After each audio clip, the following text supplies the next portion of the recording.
Order, order. We have members interjecting on each other, and it is not permitted under Speaker's rulings.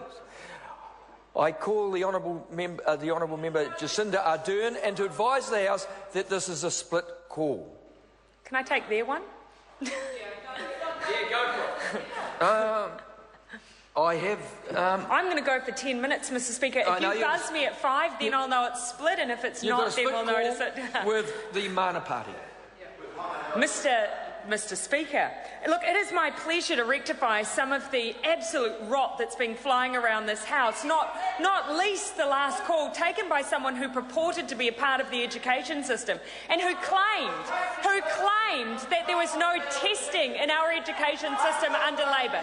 That is an absolutely ridiculous statement. If he is a teacher, he would know, Mr Speaker, that I have not made a personal attack. I've simply pointed out that if Mr McIndoe was a member of the education system under Labor, he would know that there was testing, and there was. Second point, Mr Speaker, we heard within 10 seconds of Mr Calder's speech and within Mr McIndoe, there were blatant attacks on the teachers of this country who have taken it upon themselves to raise their concerns about the teaching environment, and that was absolutely legitimate that they do. To be vilified as being union hacks in doing so is an absolute disgrace.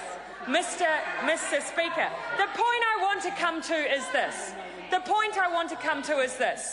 The environment that government has talked about has been solely isolated to the teaching environment. Now, we on this side of the House have raised our concerns with what has happened in the last 5 years. But what that government refuses to acknowledge is that a child does not go to school and exist in a bubble. In the last 5 years that these children and these young people have been attending and being part of our education system, there have been other things going on in their lives which affect their educational outcome. And the OECD acknowledges that. And I want to refer, Mr Speaker, to the section that hasn't been talked about yet from the OECD report. And it talks about the impact of inequality on educational outcomes. And it states this: New Zealand and Chinese Taipei are the only two high-performing countries/economies with below-average levels of equity in education outcomes. Targeting low-performing and/or disadvantaged students is a policy option for both of these countries, as the steepness of the gradient suggests that low-performing students could rapidly improve their performance if their socio-economic status is improved. Chinese Taipei and New Zealand virtually get their own graphic indication of the fact that young people who are growing up with economic disadvantage are also performing badly, and that inequality is having an impact on the kids who are tested in this report.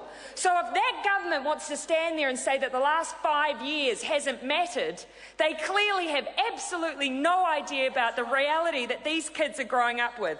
And to assume that the economic environment of their parents and of their families has no impact on their educational outcome is to turn a blind eye to the environment that they're living in. If they needed any more evidence, there's also in the equity and outcomes section of the report more discussion about disparities in performance related to socio-economic status, which again, New Zealand is isolated as one of the only two schooling systems where there's a complete disconnect with the fact that we have a well-performing economy, but children who are living in absolute disadvantage are not performing.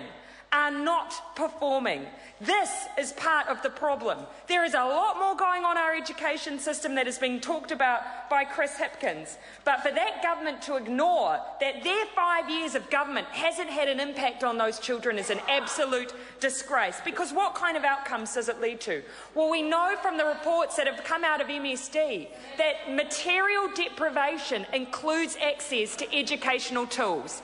Kids without computers in homes, kids who can't afford to go on school trips. These are all measured, Mr Speaker, and we're failing them. Kids, for instance, who don't have more than 2 pairs of school shoes. Kids who don't have uniforms and therefore don't go to school because they can't afford them and they're ashamed.